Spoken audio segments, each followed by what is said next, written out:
Faire confiance à la vie. Sois avec moi, c'est pourtant pas compliqué. C'est la seule chose qu'en ce moment je vais te demander. Inlassablement, je vais te demander de bien accepter d'être par moi accompagné. Franchement, si tu continues de me fuir, ça va empirer. Qu'y a-t-il de si compliqué d'accepter d'être par la vie traversée? Ben ça me fait peur. Je ne sais pas où tu vas m'emmener. Je préfère, comme d'habitude, à quelques moments cruciaux te cantonner. Je sais que mes films les fantasmes ne font pas le poids, mais là le contrôle est lié à moi. Que c'est dur de m'abandonner à toi. Mais mon cœur tape dur contre les parois. Ces bribes de vie rediffusées, il n'en veut pas. Et surtout pas face à ce qui est proposé. Qu'est-ce que j'ai le vertige à abandonner les histoires que je peux fabriquer. Mais mon état ne fait que continuellement me pousser. Tu sauteras, mais pas forcément, tu t'écorcheras. Dans le vide, tu y finiras, volontairement et préparé, ou résistant et désemparé. Franchement, tout invite à lâcher les fonctionnements passés et enfin rejoindre la vie qui t'attendra. Penser et imaginer, c'est bien, mais ce qui est encore mieux, c'est de vivre la réalité. Allez, abandonne-toi dans toute la vie et sa réalité. Tu as déjà été témoin de par endroits de très grande beauté. Aie confiance que vaille le coup toutes les traversées qu'elle a à te proposer. Honnêtement, je suis tellement épuisé de résister et traîner les pieds. Si c'est là où je dois aller, autant que ça soit en étant le moins éraflé. Ok, je m'abandonne à tout ce que la réalité a de plus pur à me proposer. Ses humiliations, ses ravins, ses souffrances, ses gaietés. Elle fera mal, oui, mais rien ne se manifeste en son opposé. Oui, je laisse la vie partout me traverser. Il n'y a plus d'endroit ou moment où je renonce à tout va à ses invitations. J'accueille la vie, et avec le sourire, j'écouterai ses directions. Adoption à la vie. Quand bien même j'arrive à faire des trucs hyper sophistiqués, que ma compréhension des choses atteint des sommets, face à la grandeur de la vie, je ne suis qu'un petit en train de m'amuser. Je fais des choses qui pour les générations passées sont incroyables, mais qui face à la vie restent des prouesses au sein d'un bac à sable. Face à la vie, je ne suis qu'un enfant. Je fais des trucs qui me sont géniaux, mais à peine surprenants pour un plus grand. Je croyais que cette découverte aurait eu un effet beaucoup plus déstabilisant. Mais au final, c'est très réjouissant. Je suis un enfant de la vie, quand bien même mon être est croissant. Je grandis, oui, même très vite, mais face à la vie, je reste petit et son petit. Qu'est-ce que c'est reposant? Non seulement s'arrête mon orgueil pensant, mais en plus, je me sens accompagné par ce doux parent. J'ai abandonné l'orgueil et son inquiétude, et j'ai retrouvé la joie tranquille d'être sous le regard de la vie. Très bien, j'accepte ma position éternelle de petit face à elle, mais ce n'est pas pour autant que je ne peux évoluer et grimper. C'est d'ailleurs ce qu'elle m'invite à constamment réaliser. Ça doit certainement lui faire du bien de voir son petit faire de toutes les épreuves son miel. Mental versus la vie. Le mental ou la vie? Que choisis-tu, mon ami? Tu t'inquiètes ou tu te confies? Il va falloir choisir car la friction te détruit. Ma réflexion fait concurrence à la grande orchestration. Je n'en fais qu'à ma tête malgré les révélations. À quoi ça sert de demander si ce n'est pas pour écouter? Qu'est-ce que tu fais à dans le vide t'agiter? C'est pas marrant de te voir dans le vide combattre et tout remuer. Pourquoi avec rien faut-il que tu essaies de produire de quoi être inquiet? Laisse l'air un peu donc circuler et cesse de vouloir tout régulariser. Douanier, alors que tu pourrais avoir les bottes d'Hermès à tes pieds. Tu les as, mais tu ne fais que gratter le bitume et contrôler. Pas totalement, je le sais, mais ce n'est pas encore assez. Je veux l'opération entièrement réalisée et pas à moitié. Abandonne-toi, change résolument de manière de penser. Il s'agit que toi et ton mental soient au service de la vie et pas de rivaliser avec la vie. Ça se passe superbement bien quand avec la vie tu travailles main dans la main. Pourquoi ne pas l'étendre à un peu plus chaque matin? Que c'est dur. J'ai du mal à faire confiance à la vie pour d'autres domaines en lien avec qui je suis. Genre ma santé, je crains qu'elle soit démolie. Et puis si je lui offre tout, qu'est-ce qui me différencie d'un zombie? De la vie, certes, mais quand même un zombie. J'ai beau essayer de m'en détacher, je m'empêtre et m'affaiblis. Ben évidemment, puisque c'est de la vie dont tu cherches ton autonomie. Ne vois-tu pas qu'avant même de commencer, ton objectif est voué à la faillite? Vivre en étant indépendant de la vie, ça n'a aucun sens, mon ami.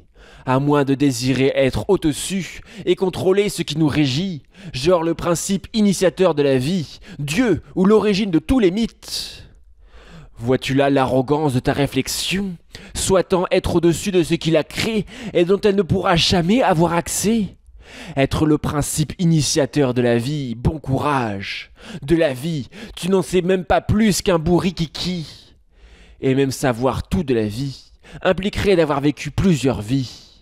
Admets que des mystères perdureront et que l'humanité ne peut être au-dessus de ce qu'il a créé. Mais là, le mental, il faut le retenir, car il n'a pas peur d'affronter, même en étant effronté. Combien de mythes ne sont que le résultat d'un orgueil mal placé? Tout être est déterminé par une plus ou moins grande vassalité. Vois-tu l'arbre contre la terre qui l'a accueilli, se fâcher et l'a rejeté? Et puis, ça commence à sérieusement me saouler d'argumenter. Si tu te crois plus heureux, vas-y en dehors de la vie, avec ton mental de vache à lait. Tu expérimenteras l'aridité et la stérilité. Cette arrogance, tu ne l'aurais pas si tu étais capable de recul et de voir que ce que ton mental exploite, c'est la vie qui te l'a donné. C'est là l'erreur fondamentale à corriger. La vache, tu l'exploites, mais la vie, tu ne pourras jamais lui donner. L'exploitant n'en fait pas le générateur premier du vivant. Tu as une forêt, très bien, mais ce n'est jamais toi qui pousse à la place des arbres. Est-ce que c'est toi qui grandis à la place de la vache, qui génère du lait? Ça y est, tu vois l'arrogance et ta stupidité, ou dois-je en rajouter? Ok, j'ai confondu exploiter et profiter avec le principe générateur de vie. Que si la plupart des trucs je savais comment les reproduire et faire fonctionner, ben c'est comme si c'est moi qui avais tout fait. Mais non, il y a une chose que je ne pourrai jamais remplacer, et c'est bien le principe générateur de vie. Je peux comprendre ces mécanismes et les favoriser, les optimiser, voire les trafiquer, voire comprendre de quoi il est constitué. Mais toutes ces connaissances ne me permettront pas de créer la vie. Même un ver de terre, je ne saurais à partir de la terre lui donner naissance et le faire grandir sans la vie. Donc je m'incline avec respect devant la vie. Et il y a des choses qui resteront mystères et seront inatteignables car dépassant ma toute petite vie. Je calme mon mental et son orgueil d'être au-dessus de la vie. Aussi intelligent qu'il est, il en reste et restera pour toujours son produit. Traversé par la vie. Le truc, c'est qu'en étant en vassalité à la vie, on ne perd pas forcément sa liberté. Ce n'est pas « oui de tout, je perdrai ma volonté », mais plus sur ces trucs importants, je vais te conseiller. Et même si l'idée directrice tu la bafoues, là je risque de m'énerver. Ce n'est pas perdre pure identité et originalité. Simplement accepter qu'il y a des situations cruciales où c'est mieux de l'écouter. Et certaines où c'est encore mieux de la laisser nous traverser. C'est simple, pratique, et je n'ai pas besoin d'à moi-même renoncer. Simplement accepter que mieux que moi elle sait, et ne pas vouloir la détrôner. Il n'y a pas aliénation, il y a coopération. Et ça implique que des fois, il faille lui laisser la main. Tout comme à d'autres trucs, c'est à moi de prendre les choses en main. Et qu'une bagarre sur qui tient le volant, et on risque des accidents et la perdition. On peut se considérer celui ayant toujours le droit de veto. Mais après quelques tonneaux, en général, on comprend que la vie voit d'un peu plus haut. Et donc, on accepte avec plaisir ses interventions, conseils et orientations. Bien que ça puisse contrecarrer nos plans d'action, importe la confiance en ces interventions. Il suffit en général de regarder pour être stupéfait de ce bien. Mais encore une fois, être témoin ne veut pas dire être rien. La vie passe à travers moi et ainsi je suis. Être, c'est empêcher au minimum d'être animé par le flux de la vie. Et évidemment, plus de ressources on a, plus jouer avec des trucs elle pourra. Vivre sa meilleure vie, c'est au final cultiver et profiter au maximum de la vie. De telle sorte que lorsqu'elle passe à travers moi, elle ait le maximum d'outils, et que j'ai le bonheur d'être témoin de la magie qui se passera. acceptation du monde et de la vie. Être avec la vie, oui, c'est très bien sur le papier, mais quand on souffre, très difficile de ne pas la bouder, voire de ne pas l'envoyer balader, parce que quand même, qu'est-ce qu'elle nous a fait baver ? Malheureusement, les lois immuables de la réalité ne vont pas s'adapter à notre volonté. C'est dur, je sais, mais nécessaire à l'intégrité que tout puisse coexister. Oui, ça t'a piqué, oui, ça t'a brûlé. Mais imagine si à cet instant pour toi, spécialement le piquant arrêtait de piquer, le brûlant de brûler. Comment ferait le monde pour continuer de tourner ? La seule solution est qu'il y ait des règles auxquelles personne ne peut échapper et qui restent toujours figées, ce qui implique qu'elles puissent être à la fois source de plaisir et de souffrance en fonction du contexte donné. La brûlure sur ton doigt et la nourriture que tu y cuiras répondront aux mêmes lois. Le coup que tu reçois répond à la même gravité te permettant de marcher dans les bois. Non mais des fois c'est trop, faudrait pouvoir un peu changer pour moi. Ah papa, celui qui décide, ce n'est pas toi. Mais toute cette souffrance, pourquoi ? Elle aussi, elle répond à des règles un peu compliquées parfois. Mais imagine que tu ne souffres jamais de te brûler. Tu pourrais te calciner des membres entiers. De même que les cicatrices te permettent de te rappeler de te protéger. Si tu vois bien, tout a un ordre qui n'a envers toi aucune animosité. Il est là et donne un cadre à tous pour évoluer. Et il donnera à tous le même sort, sans préférence et favoritisme. Et c'est à nous de nous incliner et nous adapter, et sûrement au grand jamais, de demander aux règles de changer. Car alors c'est le monde entier qui s'effondrerait en un cataclysme. C'est parfois dur, très dur, mais c'est aussi le socle permettant à la réalité d'exister. Qu'indifférent au bien et au mal, il est. À nous de bien agir pour goûter au maximum du plaisir, tout en sachant que la souffrance pourra toujours revenir. Souffrance et plaisir de vie.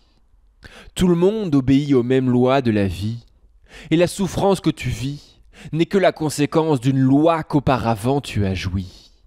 C'est si simple. Pourquoi se sent-on si facilement démoli ? Parce qu'on oublie ? Parce qu'il y a des souffrances qui restent plus longtemps que des plaisirs ? Il y a toujours des points communs entre ce qui me fera hurler de douleur et rire de plaisir. C'est dur, dur à accepter, mais vrai pourtant. Alors, est-ce que ceux qui souffrent le plus sont les plus heureux pour autant ? Ben, ça marche pas comme ça. Pas exactement. Car va dire à celui déchiré par la vie que les deux côtés sont indissociables de la vie. Il te dira qu'il a goûté à l'un plus qu'à son ami. Donc, quelle est la relation qui les lie intrinsèquement ?